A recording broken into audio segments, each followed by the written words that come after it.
Morning students, how are you all? I hope you all are safe at your home. So this video is for the students of class 9th, subject science, chapter number 9, that is force and laws of motion, and this is your lecture number 4. Topics to be discussed in this lecture is conservation of momentum. Okay, so let's start with today's lecture. Law of conservation of momentum. Now what this law states? It states that during any collision, the total momentum before collision, it is always equal to total momentum after collision. Okay, whatever the momentum is before the collision, that will be equal to the momentum after the collision. Okay, so this is law of conservation of momentum. What is momentum? Momentum is product of mass and velocity.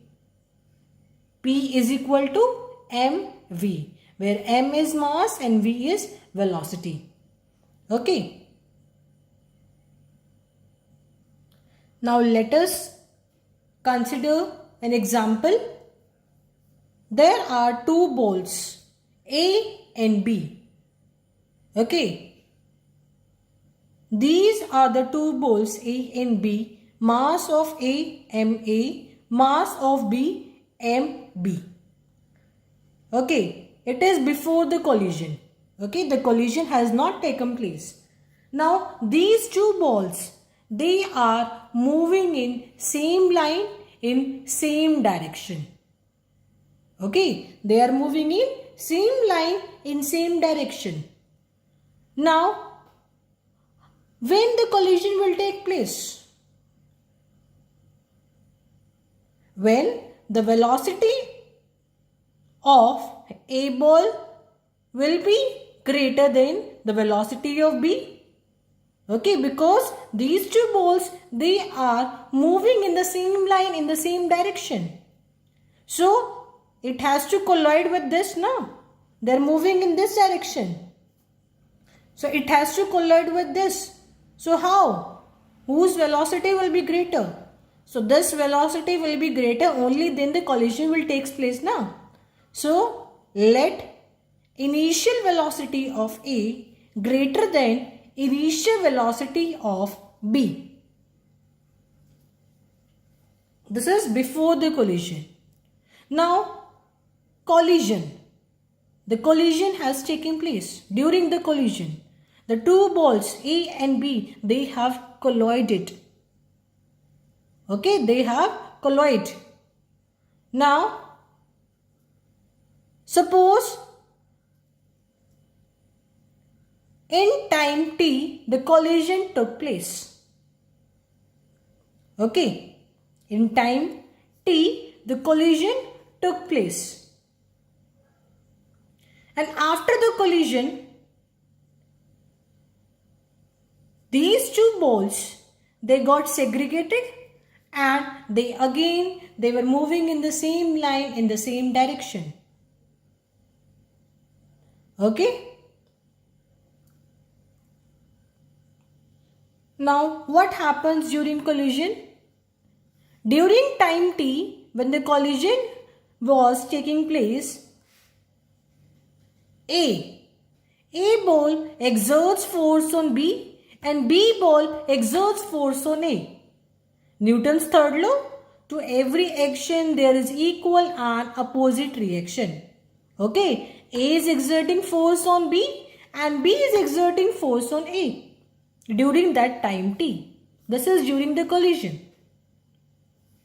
So, this is before collision, this is during collision, this is after collision. And there is one important condition, that this is an isolated system. Means there is no external unbalanced force acting on it. Okay. No other external unbalanced force is acting on the system. So assume the system to be isolated. Okay. So you have to write in words also. Suppose two objects of masses MA and MB, they are traveling in same direction along a straight line at different velocities UA and UB. Okay, UA is the initial velocity of A ball and UB is the initial velocity of B ball. They are traveling in the same direction in a straight line. Assuming there is no external unbalanced force acting on the system. Let UA greater than UB and the two balls collide with each other. Okay, the two balls have collided now. Now during the collision, which lasts for a time t, this is the time t, the ball A exerts force on ball B. Okay, this ball A, it is exerting some force on ball B. So let this force be FAB. Okay, and simultaneously the ball B exerts force on ball A, that is FBA. What is FAB? Force exerted by ball A on ball B. And what is FBA? Force exerted by ball B on ball A. Clear? Now suppose VA and VB are the velocities of A and B after collision respectively. Okay, after the collision, VA and VB, these are the final velocities of A and B respectively. Okay. Now what you need to prove? You need to prove this equation. Okay, this is initial momentum and this is final momentum. Mass of A, initial velocity of A plus mass of B, initial velocity of B, that is initial momentum total, that is equal to mass of A, final velocity of A plus mass of B, final velocity of B, that will be total final momentum. So you need to prove initial momentum is equal to final momentum. So how can you prove? Just apply Newton's third law first. What is Newton's third law? To every action there is equal and opposite reaction. Okay.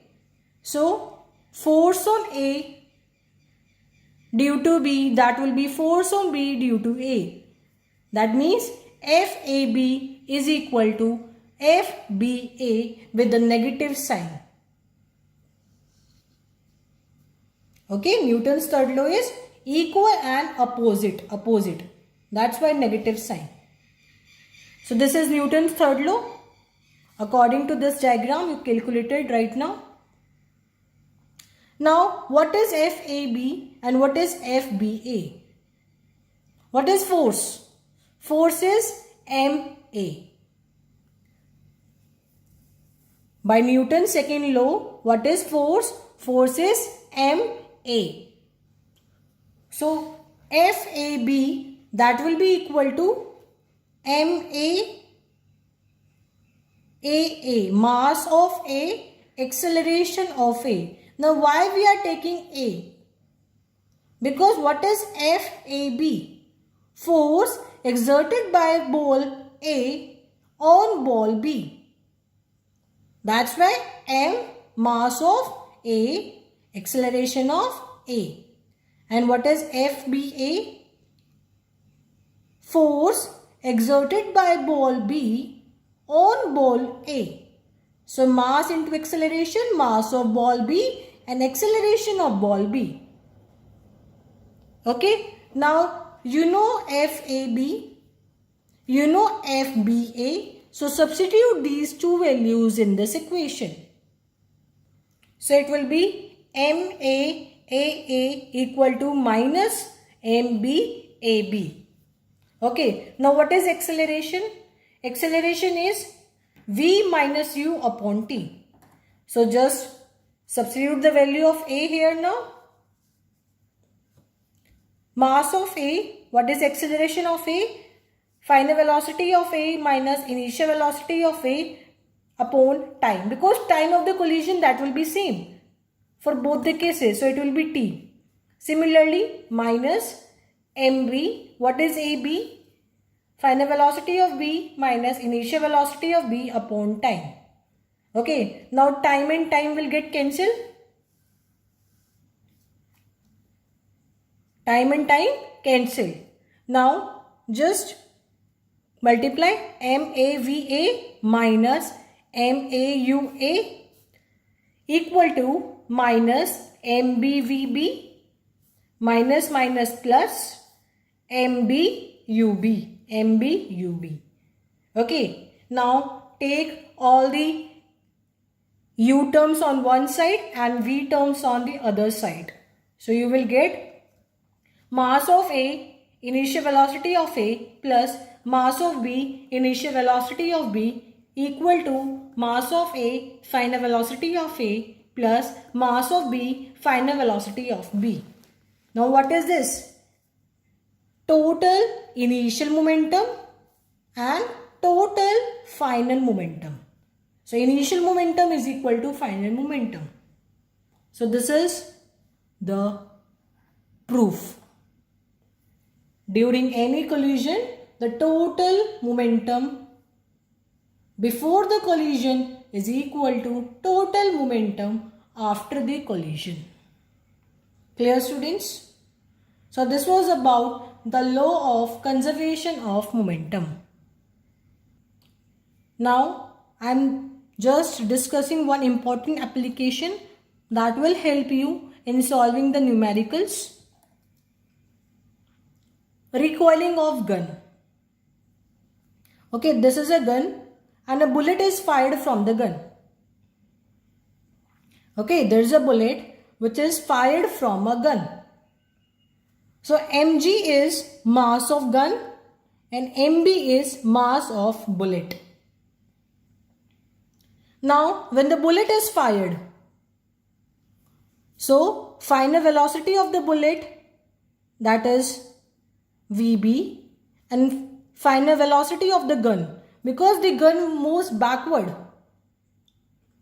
Okay, recoiling of the gun takes place. That is recoil velocity. So final velocity of gun. In this case, the initial velocity of the gun as well as the bullet, it will be 0.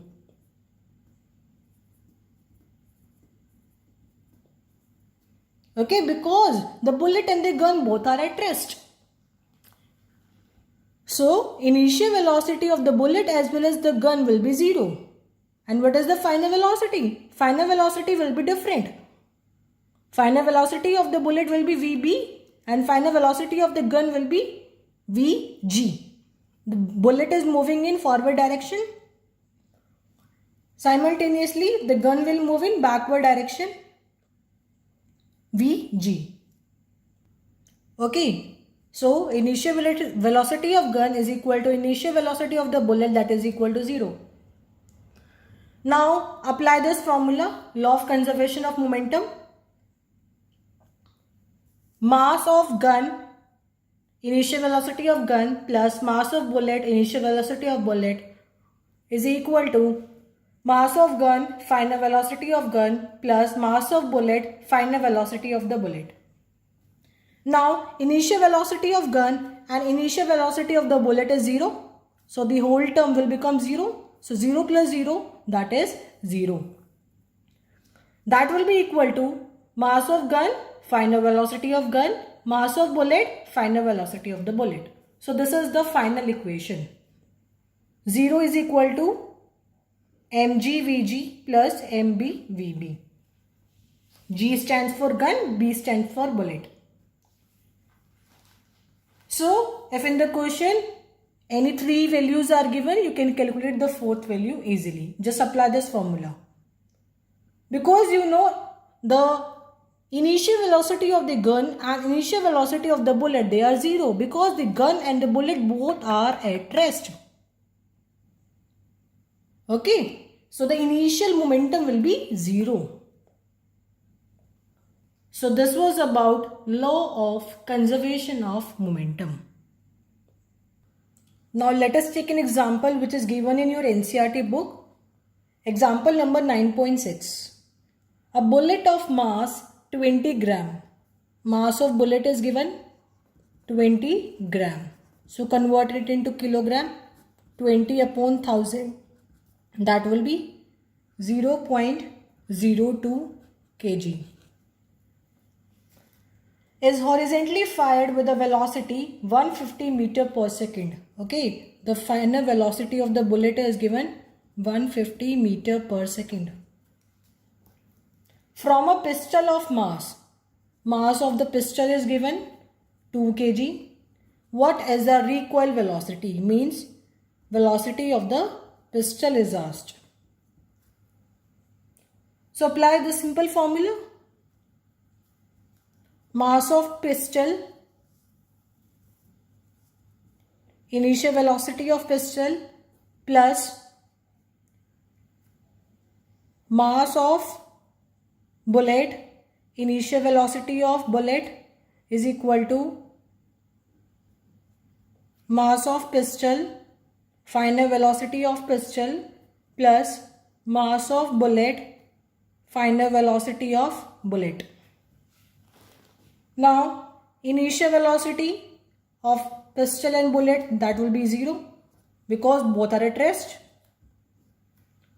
And mass of pistol is given 2 into velocity of pistol, you need to calculate x plus mass of bullet is given 0.02 into velocity of bullet is given 150. So just simplify. 0 is equal to 2x plus 3. So 2x plus 3 is equal to 0.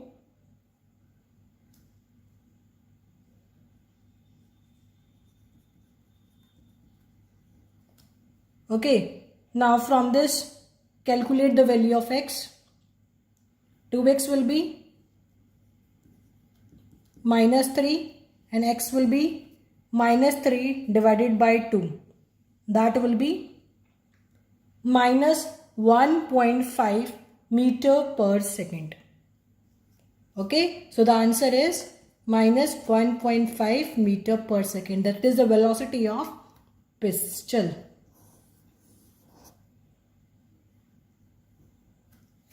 Clear? Easy? Just apply the simple formula. So what is your homework? Your homework is solve example 9.7 and 9.8 given on page number 125. You will also solve in-text question number 2, 3, 4 given on page number 126 and 127. Along with the in-text question, you will solve exercise question number 11, 15, 17 and 18. Okay. Now, I am discussing the homework solutions of lecture number 3. Question number 1 is, if action is always equal to reaction, explain how a horse can pull a cart. It is just the application of Newton's law. To every action, there is equal and opposite reaction. A horse, while pulling a cart, he pushes the ground backward with the help of feet. Okay, the feet, they are pushing the ground backward. Simultaneously, the ground, it will exert an equal amount of force on the horse feet which will push in forward direction. Okay. Coming to question number 12 of exercise. According to Newton's third law of motion, when we push on an object, the object pushes back on us with an equal and opposite force. If the object is a massive truck parked along the roadside, it will probably not move. A student justifies this by this logic and explain why the truck does not move. So the answer is the student did not justify it correctly. Why? Because the two forces, they are acting on two different objects. So they cannot cancel each other. Okay, when the two forces, they are acting on different objects, they cannot cancel. So the truck, it does not move. As force that is applied on truck, it is balanced by frictional force. Okay, the frictional force, it balances which is acting on the truck.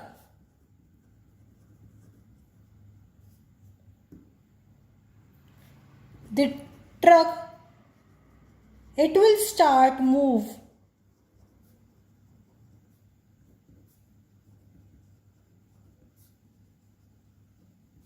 only when the external force